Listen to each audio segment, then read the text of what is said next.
Assalamualaikum warahmatullahi wabarakatuh. Kami dari kelas 11 Agama 1, kelompok 5 akan membahas sistem dan dinamika demokrasi Pancasila. Ada hakikat demokrasi dan ada dinamika penerapan demokrasi Pancasila. Hakikat demokrasi adalah sistem bermasyarakat dan bernegara serta pemerintahan yang memberikan penekanan pada keberadaan kekuasaan di tangan rakyat, baik dalam penyelenggaraan negara maupun pemerintahan. Makna demokrasi. Kata demokrasi berasal dari dua kata dalam bahasa Yunani, yaitu demos yang berarti rakyat dan kratos atau kratein yang berarti pemerintahan, sehingga dapat diartikan sebagai pemerintahan rakyat. Kata ini kemudian diserap menjadi salah satu kosakata dalam bahasa Inggris, yaitu demokrasi. Dalam pandangan Abraham Lincoln, demokrasi adalah suatu sistem pemerintahan dari rakyat, oleh rakyat, dan untuk rakyat. Klasifikasi demokrasi terbagi menjadi 3. 1. Berdasarkan titik berat perhatiannya. 2. Berdasarkan ideologi. 3. Berdasarkan proses penyaluran kehendak rakyat. Berdasarkan titik berat perhatiannya. A. Demokrasi formal adalah demokrasi yang menjunjung tinggi persamaan dalam bidang politik, tanpa disertai upaya mengurangi kesenjangan dalam bidang ekonomi. Bentuk demokrasi formal biasanya dianut negara-negara liberal. B. Demokrasi material adalah demokrasi yang menitikberatkan upaya menghilangkan perbedaan dalam bidang ekonomi, sedangkan persamaan dalam bidang politik kurang diperhatikan, bahkan dihilangkan, dianut oleh negara-negara komunis. C. Demokrasi gabungan adalah bentuk demokrasi yang mengambil kebaikan serta membuang keburukan dari bentuk demokrasi formal dan material. Dianut negara-negara non-blok. Artikel ini telah tayang di kompas.com dengan judul Klasifikasi Demokrasi. Berdasarkan ideologi. A. Demokrasi konstitusional atau liberal adalah demokrasi yang didasarkan pada kebebasan atau individualisme. B. Demokrasi rakyat atau proletar adalah demokrasi yang didasarkan pada paham Marxisme komunisme. Berdasarkan proses penyaluran kehendak rakyat. Demokrasi langsung adalah paham demokrasi yang mengikutsertakan setiap warga negaranya dalam permusyawaratan untuk menentukan kebijaksanaan umum negara atau undang-undang secara langsung.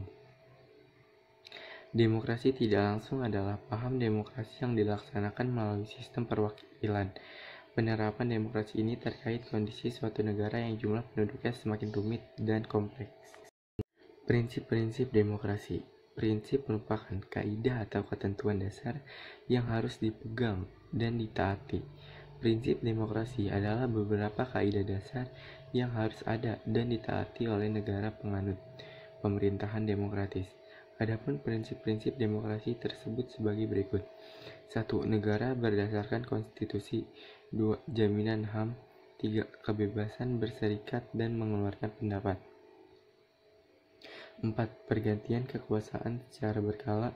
5. Adanya peradilan bebas dan tidak memihak. 6. Penegakan hukum dan persamaan kedudukan setiap warga negara di depan hukum. 7. Jaminan bebas pers.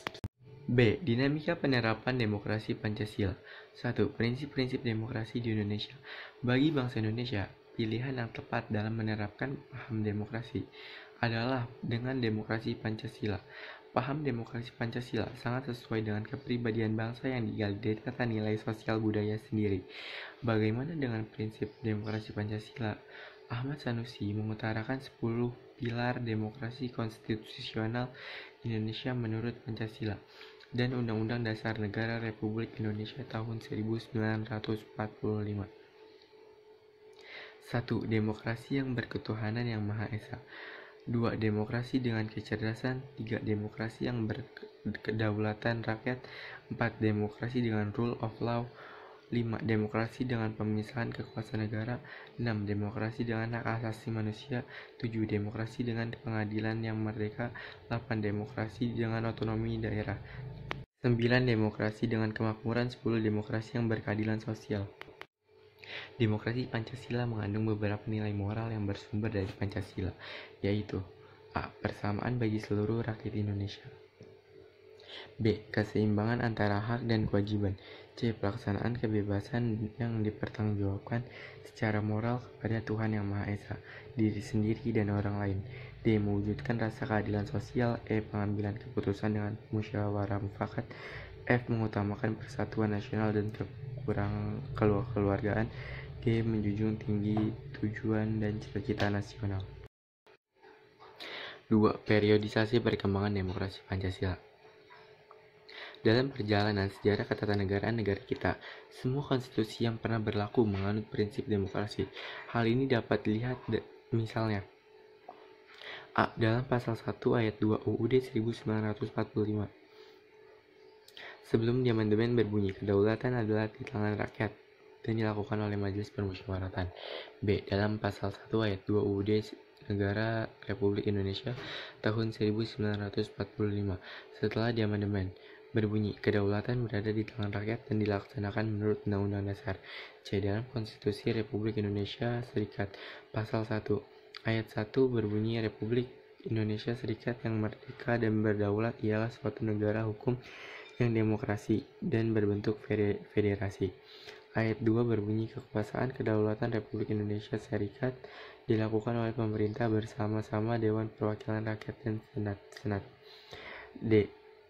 Dalam UUD 1950 pasal 1 ayat 1 berbunyi, Republik Indonesia yang merdeka dan berdaulat ialah suatu negara hukum yang demokratis dan berbentuk kesatuan.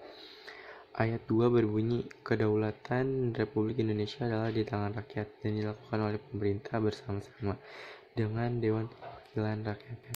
Sistem pemerintahan adalah sistem yang demokratis atau tidak dapat dilihat dari indikator-indikator yang dirumuskan oleh Afan Gofar berikut. 1. Akuntabilitas. 2. Rotasi kekuasaan. 3. Rekrutmen politik yang terbuka. 3. Pemilihan umum. 4. Pemenuhan hak-hak dasar. Dengan berdasarkan pada indikator-indikator yang disebutkan di atas, berikut ini dipaparkan perkembangan demokrasi pada masa-masa setelah kemerdekaan Republik Indonesia. A. Pelaksanaan demokrasi di Indonesia pada periode 1945 sampai 1949. B. Pelaksanaan demokrasi di Indonesia pada periode 1949 sampai 1959. C. Pelaksanaan demokrasi di Indonesia pada periode 1959 sampai 1965. D. Pelaksanaan demokrasi di Indonesia pada periode 1965 sampai 1998. A. Pelaksanaan demokrasi di Indonesia pada periode 1945 sampai 1949. Akuntabilitas. Maklumat pemerintah tanggal 1 November 1945, 3 November 1945, 14 November 1945. Rotasi kekuasaan pada masa ini mengindikasikan keinginan kuat dari para pemimpin negara untuk membentuk pemerintahan demokratis. Rekrutmen politik dengan maklumat Wapres memungkinkan terbentuknya sejumlah partai politik yang menjadi peletak dasar bagi sistem kepartaian. Pemilihan umum, pemilu belum dapat dilaksanakan. Pemenuhan hak-hak dasar, pemberian hak-hak politik secara menyeluruh. B. Pelaksanaan demokrasi di Indonesia pada periode 1949 sampai 1959. Akuntabilitas. Indikatornya menurut ahli hukum tata negara ini ada 5 aspek. Rotasi kekuasaan. Kehidupan kepartaian boleh dikatakan memperoleh peluang yang sebesar-besarnya untuk berkembang secara maksimal. Rekrutmen politik. Lembaga perwakilan rakyat atau parlemen memainkan peranan yang sangat tinggi dalam proses politik yang berjalan. Pemilihan umum. Pemilihan umum hanya dilaksanakan satu kali, yaitu pada tahun 1955, tetapi pemilu tersebut benar-benar dilaksanakan dengan prinsip demokrasi. Pemenuhan hak-hak dasar. Dapat merasakan hak-hak dasar tidak dikurangi sama sekali, meskipun tidak semua warga dapat memanfaatkannya dengan maksimal. C. Pelaksanaan demokrasi di Indonesia pada periode 1959 sampai 1965. Akuntabilitas telah terjadi pemasangan HAM, yaitu hak sipil dan politik, seperti hak untuk berserikat, berkumpul, mengeluarkan pendapat, pikiran, dan tulisan.